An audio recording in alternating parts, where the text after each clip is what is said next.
Metiabruz super speciality হাসপাতালে ছানি operation করে দৃষ্টিশক্তি হারিয়েছেন 20 জন। তদন্তে উঠে আসছে চাঞ্চল্যকর তথ্য। অপারেশনের ফ্লুইডেই ছিল গলদ। কি ছবি উঠে আসছে দেখুন।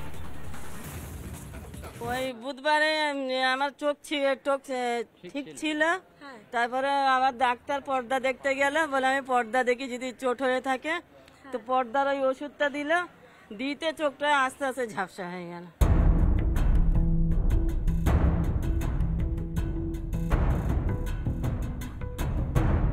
শুনলেন, ছানি অপারেশনের পর চোখ দেখাতে এসে দৃষ্টিশক্তি ক্ষীণ মেটিয়াবুরুজের নাসিমারা বিবির। শুধু নাসিমারা বিবি নন, দৃষ্টিশক্তি হারিয়ে কলকাতা মেডিকেলে ভর্তি 20 জন।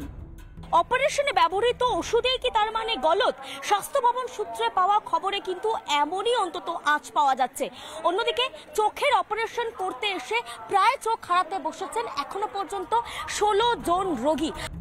ছানি অপারেশনে গলদ, অপারেশন থিয়েটার থেকেই সংক্রমণ, অপারেশনে ব্যবহৃত ফ্লুইডেই বিপদ। মেটিয়াবুরুজ হাসপাতালে থাকা ফ্লুইডে সমস্যা, জেলার হাসপাতালেও একই ব্যাচের ওষুধ সরবরাহ। খবর সূত্রে অস্ত্রোপচারের তদন্তের প্রাথমিক রিপোর্ট হাতে পেয়ে চিন্তায় স্বাস্থ্য দফতর। কোন কোন হাসপাতালে এই ব্যাচের ওষুধ পাঠানো হয়েছে সেই তথ্য তলব স্বাস্থ্য দফতরের।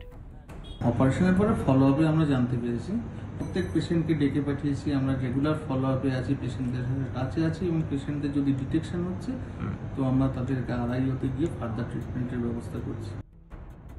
মেটিয়াবুরুজের চক্ষু বিভাগে আপাতত তালা, রোগীদের চোখে বিশেষ তরল ব্যবহারও বন্ধ রাখা হয়েছে। আর এই গাফিলতির দায় কার? কি ব্যবস্থা নেওয়া হয়েছে? নিজেদের খামতি আড়াল করতেই মরিয়া চেষ্টা স্বাস্থ্য ভবনের।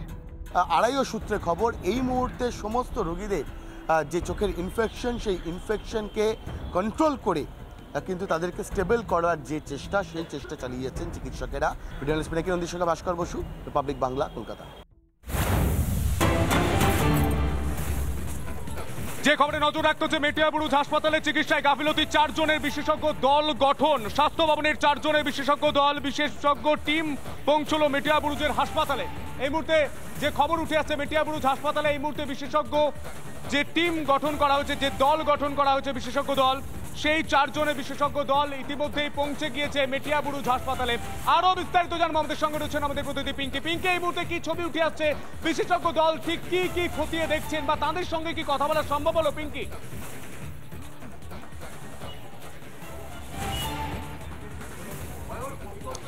দেখো, মূলত তোমাকে দুটো বিষয় জানাই যে 2 ঘন্টা 10 মিনিট ধরে স্বাস্থ্য ভবন থেকে যে সেন্ট্রাল মেডিকেল স্টোরের টিম এসেছিলেন এবং একের সঙ্গে বিশেষজ্ঞ টিম ছিলেন, তারা 2 ঘন্টা 10 মিনিট ধরে এই যে গার্ডেন রিচ সুপার স্পেশালিটি হাসপাতাল, সেই হাসপাতালের ল্যাব, অন্যদিকে যে অপারেশন থিয়েটার থেকে শুরু করে বিভিন্ন জায়গা খতিয়ে দেখেন এবং একের সঙ্গে সুপারের সঙ্গেও কিন্তু কথা বলেন। 26 থেকে 29 তারিখ পর্যন্ত যে যে চিকিৎসক ডিউটিরত ছিলেন তাদের সঙ্গেও কিন্তু কথা বলেন সুপারের সঙ্গে। এছাড়াও যে ফ্লুইড থেকে সংক্রমণ ছড়িয়েছে বলে এখনো পর্যন্ত প্রাথমিকভাবে উঠে আসছে, সেই ফ্লুইড সম্পর্কেও কিন্তু প্রাথমিকভাবে খোঁজ খবর নেন। তুমি জানো, সেই ফ্লুইড এই মুহূর্তে গার্ডেন রিচ সুপার স্পেশালিটি হাসপাতালের ভিতরে কিন্তু লকড অবস্থায় রয়েছে। সেই ফ্লুইড কোনো রকম অপারেশনের ক্ষেত্রে ব্যবহার করা কিংবা এই যে আই ওয়ার্ড রয়েছে যেখানে অপারেশন হয়, সেই ওয়ার্ডও কিন্তু এই মুহূর্তে বন্ধ, তালা বন্ধ করে রাখা হয়েছে, সিল করা রয়েছে সেই ভালভগুলো। সব মিলে বলা বাহুল্য, এই বিষয়গুলো কিন্তু খতিয়ে দেখা এবং 26 থেকে 29 তারিখটা, অর্থাৎ এই টাইম ফ্রেমের মধ্যে যে যে অপারেশনগুলো হয়েছে তাদের লিস্ট সাথে নেওয়া, এই বিভিন্ন বিষয়গুলো কিন্তু তারা একদম সরেজমিনে খতিয়ে দেখেন, কথা বলেন সুপারের সঙ্গে। এছাড়াও আরও সংক্রমণ বাড়ছে কিনা বা এই 16 জন বাদ দিয়ে যে আর বাদ বাকি 44 জনের মধ্যে যে আর বাদ বাকি যারা পেশেন্ট ছিলেন, রোগীরা ছিলেন, তাদের কি অবস্থা, তাদের সঙ্গে যোগাযোগ সম্ভবপর হয়েছে কিনা, এই বিষয়গুলো কিন্তু বিশদে জানার চেষ্টা করেন। পাশাপাশি ফ্লুইড সম্বন্ধেও কিন্তু একেবারে বিশদে খোঁজ নেন বলে এই মুহূর্তে সূত্র মারফত জানা যাচ্ছে। প্রায় 2 ঘন্টা 10 মিনিট ধরে তারা ভিজিট করেন হাসপাতালের ভিতরে। আমরা দেখেছিলাম ডক্টর প্রশান্ত বিশ্বাস, director of central medical store, তিনি তার নেতৃত্বে 4 জনের বিশেষজ্ঞ টিম এসে পৌঁছায় এবং তারপর CMOH এর তরফ থেকে আরও 3 জনের যে বিশেষজ্ঞ দল তারা এসে পৌঁছান। মোট 7 জন কিন্তু তারা এই মুহূর্তে আমরা দেখেছিলাম যে এখানে তারা ভিজিট করেন। কিন্তু কিছুক্ষণ আগে খবরের দিকে অবশ্যই আমাদের পিঙ্কি নজর থাকবে। আপাতত তোমায় ধন্যবাদ। আর এই ঘটনায় চিকিৎসক থেকে রাজনৈতিক মহল, তারা ঠিক কি বলছেন শুনবো। যেগুলো করেছে যে সমস্ত হাসপাতালগুলো, সেগুলো বাইরে থেকে নীল সাদা রং হয়েছে, ভেতরে প্রকৃতপক্ষে যে ইনফ্রাস্ট্রাকচার সেগুলো তৈরি হয়নি। এমনকি অনেক জায়গায় দেখা যায় পর্যাপ্ত পরিমাণে ডাক্তার নার্সও নেই। তো সেক্ষেত্রে যে সমস্যাগুলো হওয়ার কথা সেগুলো মাঝে মাঝেই হচ্ছে এবং বেরিয়ে আসছে।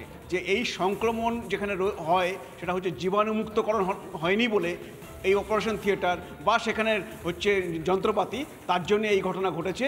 খুবই দুঃখজনক ঘটনা যে 20 জন মানুষ আজকে তাদের হচ্ছে দৃষ্টি হারাতে চলেছেন, তারা অন্ধ হয়ে যেতে পারেন। তো এইটা হচ্ছে আমাদের রাজ্যে এখনই সরকারকে ঠিক করে দেখতে হবে।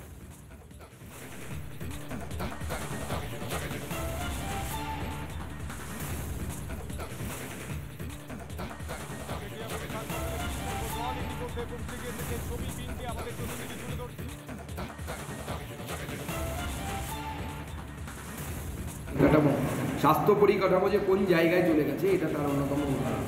এই ছানিং অপারেশনের ক্ষেত্রে সবথেকে ভয়ের যে বিষয়টি থাকে, ইনফেকশন যেন না হয়। যে দেখা গেল এমন মানে অবস্থা স্বাস্থ্য ভবনের স্বাস্থ্য ব্যবস্থা যে তাতে ছত্রাক গজাচ্ছে। গোটা রাজ্য সরকারের স্বাস্থ্য ব্যবস্থার উপর ছত্রাক জমে গেছে, এই ছত্রাক সহজে যাওয়ার নয়। একটা চোখে তারা দৃষ্টি হারিয়েছেন এবং আমি যতটা বুঝি, যতটা জানি, এই দৃষ্টি আর ফেরানো কঠিন। এখন অর্ধেক পরিষেবাই আর নেই। আপনারা ভালো করে খোঁজ নিয়ে দেখুন। আমি যতদূর জানি ছানি অপারেশন স্বাস্থ্যসাথীতে হয় না। যদি স্বাস্থ্যসাথীতে যেগুলো মানুষের মেজর লাগে, যেগুলো মানুষের বেশিরভাগ ক্ষেত্রে লাগে, গাইনি অপারেশন, সিজার, হ্যাঁ, বা ধরুন আপনার অর্থোপেডিকটা মেজর লাগছিল বয়স্কদের, বন্ধ করে দিয়েছে, হ্যাঁ, ছানি অপারেশন, এগুলো হচ্ছে অলমোস্ট জীবনের কম্পালসারি। একটা সময় পর মেয়েদের গাইনোকোলজিক্যাল প্রবলেম এবং তার অপারেশন, এগুলো একটা সাধারণ বিষয়বস্তু হয়েছে। এগুলোকে সব বাদ দিয়ে দেওয়া হয়েছে। এখন স্বাস্থ্যসাথী কার্ডটার নামেই মাত্র। মেটিয়াবুরুজে যে চক্ষুছানি অপারেশনের ঘটনা যেটা ঘটেছে সেটা স্বাস্থ্য দপ্তরের নজরে এসেছে, তদন্ত হচ্ছে। কোনো একটা ইনফেকশন থেকে হয়েছে বলে সন্দেহ করা যাচ্ছে। প্রশাসন তৎপরতার সাথে দেখছে এবং এর আগে মাথায় রাখতে হবে, মমতা ব্যানার্জির হাত ধরে বাংলায় স্বাস্থ্য দপ্তরের যে বিপ্লব ঘটেছে, অতীতে আমরা হাসপাতালে শুধু স্বাস্থ্য পরিষেবাটা বিক্রি হতে দেখতাম তা নয়, মর্গ থেকে মৃত মানুষের চোখ খুবলে নিয়ে যেত, হাসপাতালে ভর্তি বাচ্চার নাক খুবলে খেয়ে দিত ইঁদুরে, এগুলো আমরা দেখেছি। পশ্চিমবঙ্গে বর্তমান মমতা ব্যানার্জির আমলে সেগুলো দেখা যায় না। বিক্ষিপ্ত কোথাও কিছু ঘটনা ঘটলে হাসপাতাল কর্তৃপক্ষ এবং স্বাস্থ্য দপ্তর এবং প্রশাসন তার বিরুদ্ধে দৃষ্টান্তমূলক ব্যবস্থা নয় এবং এই ধরনের ঘটনার যাতে পুনরাবৃত্তি না হয় তার ব্যবস্থাও গ্রহণ করা হয়।